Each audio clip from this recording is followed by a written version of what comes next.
तुमच्या स्वप्नातलं घर साकार करणारं संगमनेर शहरातील एक विश्वासाचं नाव म्हणजेच जय भद्रा बिल्डर्स.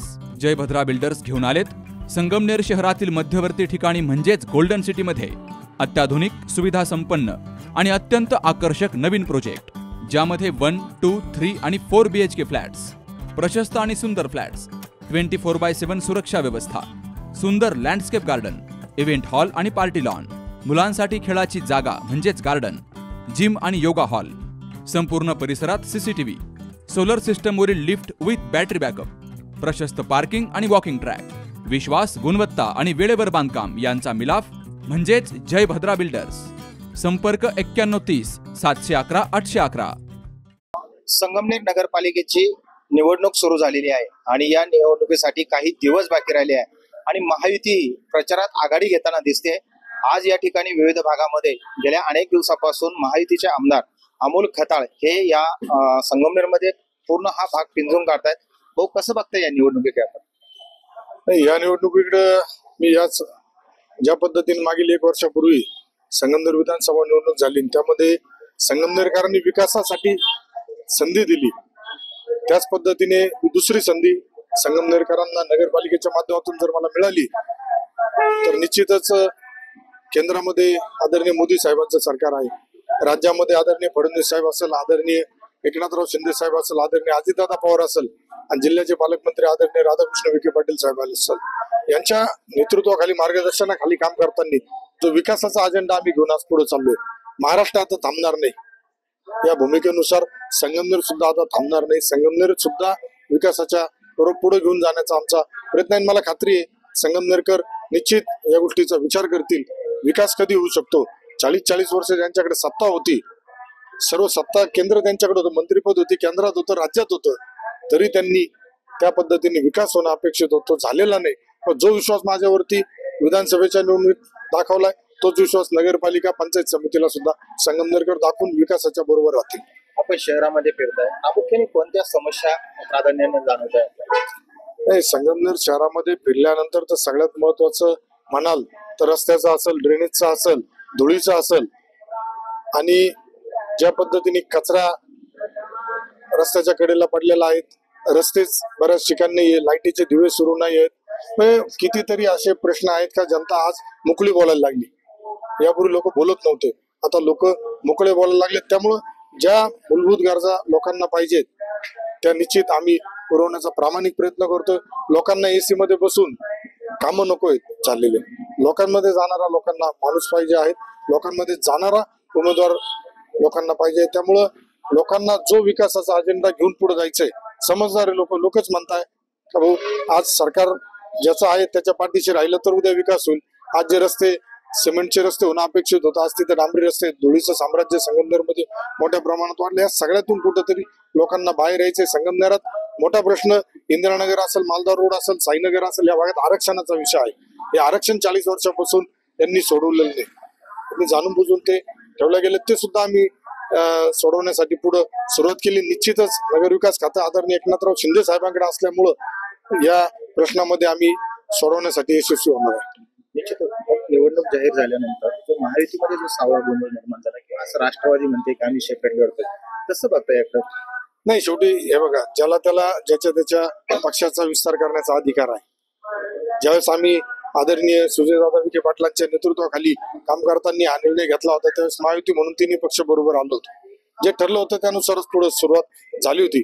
परंतु दुर्दैवाने काही जणांनी वेगळी चूल मांडण्याचा प्रयत्न केला, परंतु अध्यक्षपदासाठी जे राष्ट्रवादीचे उमेदवार होते त्यांनी सुद्धा त्यातून माघार घेऊन एक चांगल्या पद्धतीने महायुती कशा पद्धतीने वरच्या सीटाला बरोबर राहील यानुसार प्रयत्न. सावळा गोंधळ वगैरे कुठला नव्हता. ते समोरच्यांना एक नीती असते राजकारणाची, या नीतीचा एक तो आमचा भाग होता असं मी यामध्ये म्हणतो. सातत्यानं आता विरोधक आपल्यावर टीका करताय की आपणही घराणेशाही बोलतो आणि घराण्यातच उमेदवार दिलाय, कसं बघताय? माझ्या आमदार होऊन मला काल 1 वर्ष झाले. जी उमेदवारी नगराध्यक्ष पदाची आली ही कार्यकर्त्यांच्या आग्रहानुसार आणि नेत्यांच्या आदेशानुसार, सूचनेनुसार मला आणावं लागलेली. मला जर माझ्याच कुटुंबातील करायची असती तर मी सुद्धा एक ग्राउंडचा कार्यकर्ता आहे का ज्यांनी मतदार नोंदणीपासून राजकीय जीवनाला सुरुवात केली. मतदार नोंदणी करणं, कार्यकर्त्यांना पुढे घेऊन जाणं, बुथचं काम करणं, याच्यातून मी पुढे घडलेलो आहे. तर मला जर तसंच माझ्याच कुटुंबातून करायचं असतं तर माझ्या पत्नीचं नाव मी आज माझी पत्नी माझ्या बरोबरीने तालुक्यातील प्रत्येक कार्यक्रमाला सुखदुःखाला जिथं मला शक्य होत नाही तिथं जात असते, मी तिचं नाव घेऊ शकत होतो. पण ज्यावेळेस शेवटच्या 2 दिवस काही परिस्थिती निर्माण झाली, जसं आपण एक म्हण म्हणतो, लोहे को लोहा काटताय, पहिली उमेदवारी त्यांची जाहीर झाली. ती जाहीर झाल्यानंतर आम्ही आमच्या उमेदवारीच्या बाबतीत कार्यकर्त्यांचा आग्रह आणि नेत्यांच्या आग्रहानुसार मला माझ्या कुटुंबातून आमच्या स्वर्णा वहिनींना पुढं त्यांचं नाव आलंय. त्यांना आमदारांना 1 वर्षापासून टीका होती की अवैध धंद्यांना आमदार जबाबदार नाही. आता संगमनेरकर म्हणून तुम्हालाही माहितीये, माध्यमाचे प्रतिनिधी म्हणून तुम्हाला माहितीये की यापूर्वी अवैध धंद्यांना राजश्रय हा कोणाचा होता. इतके वर्ष राजश्रय अंतर्गत हे धंदे सुरू होते, त्यामुळं कुठलाही कारवाई होत नव्हती, कुठल्याही प्रकारचे धंदे बंद होत नव्हते आणि सुरू होते. मग माझ्या कार्यकाळामध्ये या धंद्यांना कुठलाही राजश्रय नसल्यामुळं याच्यावरती कारवाई होत आहे. आज कारवाई होत आहे म्हणून लोकांना कळतंय इथं एमबी येत आहे. केंद्रात मोदी साहेबांचं सरकार आहे, राज्यात त्रिमूर्ती म्हणजे महायुतीचं सरकार आहे आणि संगमनेरमध्ये आज आमदार महायुतीचा आहे. त्यामुळं यांना माहिती आहे आज त्याला बदनाम कसं करताय. तरुणांची हजारोची संख्या आज आमच्या बरोबर काम करते. मला विश्वास आहे, तरुणांना विश्वास आहे, तरुणाच्या कुटुंबियांना विश्वास आहे. अमोल खताळ चुकीचं काम करणार नाही, पण अमोल खताळ चुकीचं काम करणाऱ्यांचा बंदोबस्त करतो. त्यामुळे कुठंतरी यांना यांचं राजकीय अस्तित्वाची चिंता निर्माण झाल्यामुळं हे माझ्यावरती आरोप करतात आणि राजकारणामध्ये त्यांनी काहीच ठेवलेलं नाही. राजकारणाच्या ज्या आचारसंहिता असतात एकमेकाविषयीच्या या सगळ्या त्यांनी ओलांडलेल्या आहेत. त्यामुळे आता माझ्याकडून कुठल्या त्यांनी अपेक्षा ठेवणं चुकीचं ठरल. मी सुद्धा फक्त विकासाचं अजेंडा घेऊन विकासाचं मॉडेल घेऊन पुढे चाललोय. संगमनेरकरांनी 40 वर्ष तुम्ही जे दिलंय ते संगमनेरकरांनी नाकारलं.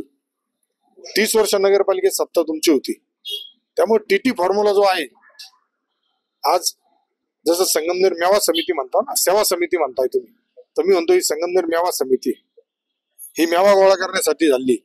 आज हे अमोल खताळच्या विजयामुळं यांच्या पराभवामुळं आज यांना सामान्य कार्यकर्ता दिसायला लागला, आज यांना गोरगरिबाच्या झोपड्या दिसायला लागल्या. इतके वर्ष कुठे गेले होते? हे सोन्याचा चमचा चांदीचा चमचा तोंडात घेऊन जन्माला आलेली हे लोक आहेत. हे निवडणुकीपुरतं आज बाहेर आलेत. यांना किती त्रास होतोय लोकांबरोबर ऍडजस्ट करताना, हे लोकांनाच दिसतंय, लोकच बोलून दाखवतात. त्यामुळे हे फक्त निवडणुकीपुरता त्यांचा जुमला आहे. निवडणूक झाल्यानंतर निकाल जो येईल त्यानंतर त्यांचं खरं रूप पुन्हा एकदा संगमनेरकरांनी जे यापूर्वी पाहिले ते पुन्हा संगमनेरकर पाहतील. एकनाथ शिंदेची संगमनेरमध्ये सभा होती. हो, संगमनेरमध्ये एकनाथ शिंदे साहेबांची 27 तारखेला संध्याकाळी नवीन नगर रोड येथे भव्य दिव्य अशी नगरपालिकेच्या उमेदवारांच्या प्रचारार्थ सभा होणार आहे आणि त्या सभेमध्येच नगर विकास खातं हे नगरपालिकेशी संबंधित असतं. त्यामुळे शिंदे साहेब संगमनेरच्या विकासासाठी यापूर्वी येऊन गेल्यानंतर साहेबांनी मी ज्या मागण्या केल्या होत्या त्या ऑलरेडी मान्य केल्याच होत्या. MIDC आज आपल्याकडे संगमनेरला मागणी मान्य झाली आहे. आरोग्याचं कॉटेज हॉस्पिटलच्या ठिकाणी 100 बेडचं स्त्री आणि बालरोगचं रुग्णालय सुद्धा आपण सुरू करतोय. संगमनेरातील STP प्लांट सुद्धा जो आजपर्यंत यांच्या 30 वर्षाच्या कार्यकाळात त्यांना करता आला नाही, त्यावेळेस सुद्धा त्याला लोकांची अडचण होती, त्या भागातील लोकांनी विरोध केला होता, तर आपण त्याला स्थगिती देऊन आज त्या STP प्लांटची गरज आहे. या गरजेपोटी 1 कोटी रुपये जिल्हा नियोजन समितीच्या माध्यमातून पालकमंत्री महोदयांच्या मागे लागून खाजगी जमीन घेण्यासाठी सुद्धा मी उपलब्ध करून दिले. हे कागदावर आहे, हे मी सांगत नाही.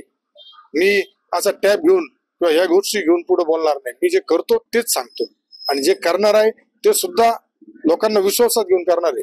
मला लादायचं नाही, लोकांवरती कामं लादायचे नाही. ज्या गोष्टीची गरज नाही, नदी सुधार प्रकल्प 5 जानेवारीला पत्रकार परिषद घेतल्यानंतर सांगितल्या गेला 300 कोटीचा. तुमच्याकडे असेल बाईट, चेक करा. आणि नंतर मी जेव्हा नगरपालिकेतून कागद बघितले, म्हणजे मला आमदार होऊन 15 दिवस बी नव्हते झाले, त्यावेळेस 350 कोटी रुपयाचा नदी सुधार प्रकल्प सांगितला आणि 15 दिवसांनी महिन्याने मी कागद बघितले तर 450 कोटीच झाला होता. 118 कोटी रुपयाचा यामध्ये अंतर जाणवलं.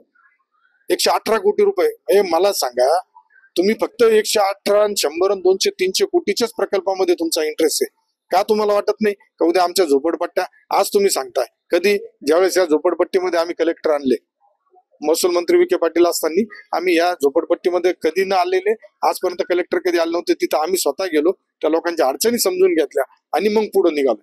आम्ही सांगतोय आम्ही संगमनेरकरांच्या जमिनीवर जे आरक्षण आहे ते काढणार. आम्ही सांगतोय संगमनेरकरांना जी शास्ती होती, ही शास्तीतून सुद्धा 50% माफी आम्ही दिली.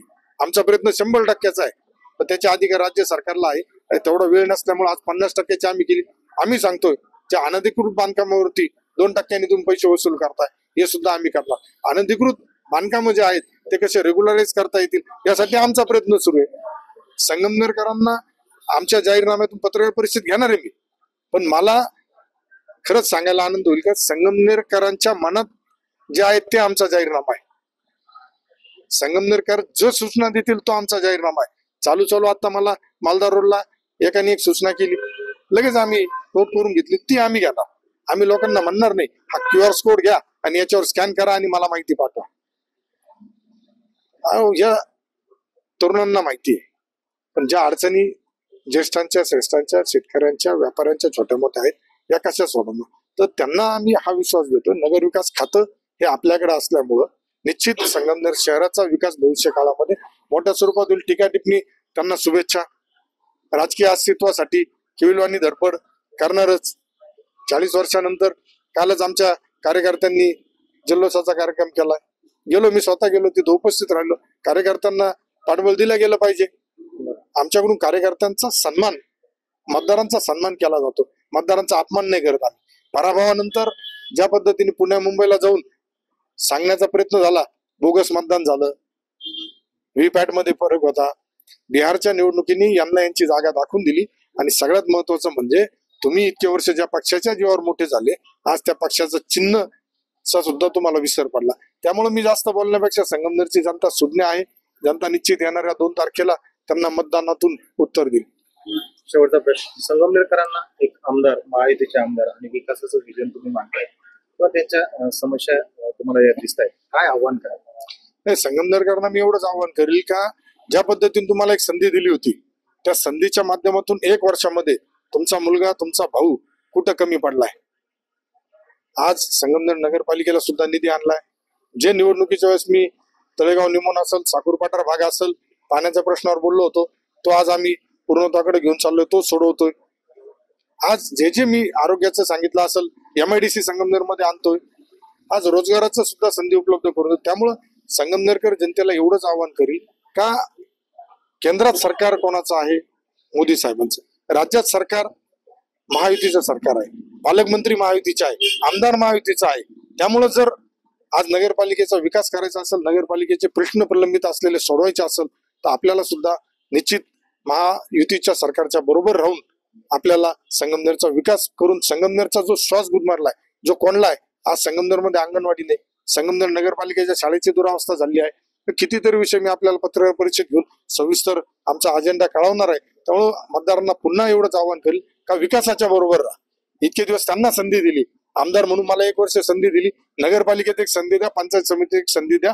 जर आपल्या विश्वासाला पात्र ठरलो नाही तर पुन्हा आल्यानंतर मला त्याचा जाब विचार. पुन्हा एकदा संधी द्या आणि संगमनेरचा जो श्वास गुदमरलाय त्याला मोकळं करण्याचं आव्हान महायुतीचे आमदार अमोल खताळ यांनी केलंय. सी न्यूज मराठीसाठी बाबासाहेब कडू, सुखदेव गाडेकर, संगमनेर. लग्न सोहळा म्हटलं की कन्यादान, कन्यादान म्हटलं की फर्निचर आणि फर्निचर म्हटलं की साई कमल फर्निचर. आपल्या बजेटमध्ये लग्नाचे पॅकेज उपलब्ध, तसंच कपाट, showcase, bed, dressing, dining, teapoy, sofa set या वस्तूंनी परिपूर्ण सप्तपदी पॅकेज उपलब्ध. याचबरोबर टेबल, खुर्ची, आराम खुर्ची, वॉर्डरोब, डबल बेड तसंच सोफ्याच्या वेगवेगळ्या व्हरायटीज. अर्थात घरासाठी आवश्यक ते सर्व फर्निचर म्हणजेच संगमनेर मधील साई कमल फर्निचर. साई कमल फर्निचर इथं ऑर्डर प्रमाणे सुद्धा फर्निचर तयार करून मिळेल. आजच भेट द्या साई कमल फर्निचरला. प्रोप्रायटर गणेश साहेबराव सातपुते, वसंत लॉन्स समोर, संगमनेर. मोबाईल 98 814 73 753 आणि 98 902 61 272.